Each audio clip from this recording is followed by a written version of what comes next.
What it do, guys? ZipLock305.com. ZipLock305. Major blessings. By the way, before I go into this video, it's going to be a good video. It's about a fairy tale. Subscribe, like, and comment. And the fairy tale I want to go over is wisdom for sale. I got wisdom for sale. Yeah, wisdom for sale. Fairy tale.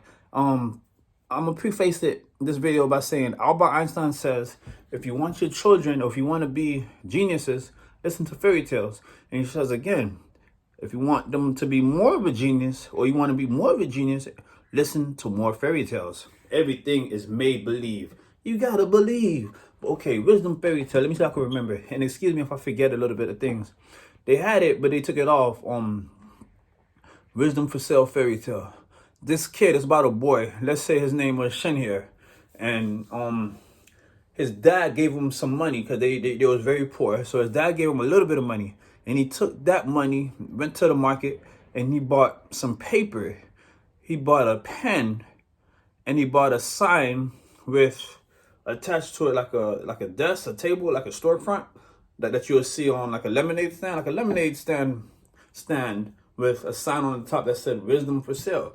So this kid was selling wisdom, and people was laughing at him. They're like, if you have so much wisdom, why are you selling? Why don't you have a lot of money?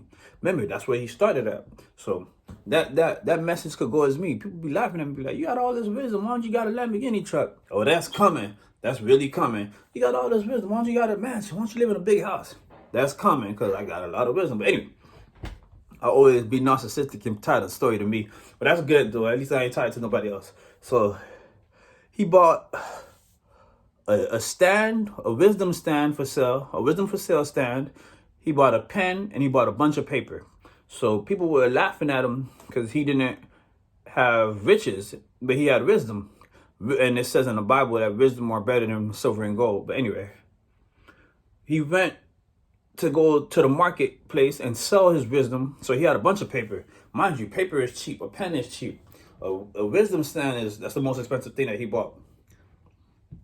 And he took this wisdom. Somebody came to another boy came and said, I have 1 coin of wisdom or a coin worth of wisdom. I never had wisdom before. I never ate wisdom before, he said. He laughed.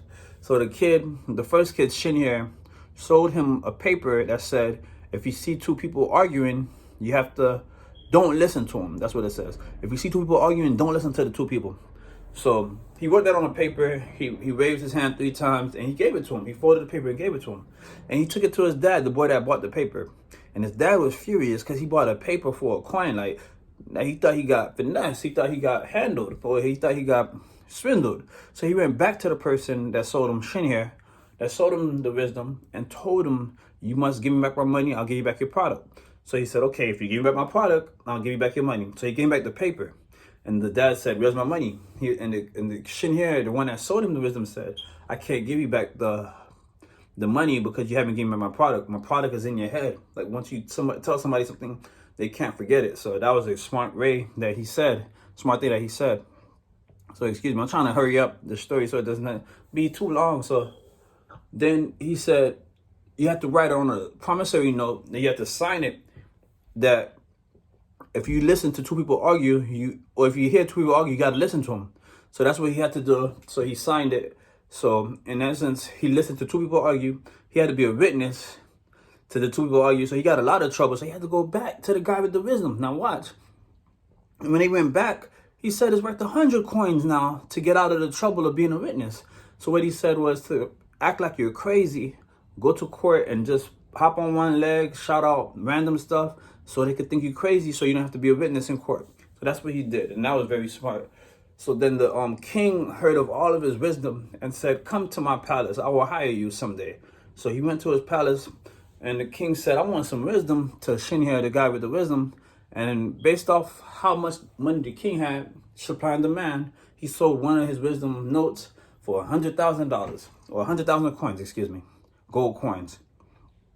And then on the note that he gave to the king, it said, always think a lot before acting or before making a decision. So the king wrote that all over the palace. So he was drinking a cup of juice or wine one day, and before he drank it, he looked at one of the signs that said, always think before doing anything. So he thought about it, drinking the cup, and somebody stopped him that put poison in the cup and said, don't drink it, there's poison in there. So because of that, he hired him, and he became this on the right hand of the king, Shenhir. He became one of the wealthiest wisdom persons there is. So that's a good wisdom parcel. And sorry that it's so long. ZipLock305 is ZipLock305.com. And if you like it, subscribe to my YouTube. And my YouTube is ZipLock305 space money space coach. And if you want more wisdom, text me your name at 305-900-0413. Text your name and inquiry, business inquiry, to 305-900-0413. Say Ziplock sent here, the wisdom coach. ZipLock305 space money space coach is my YouTube. Thank you guys. God bless.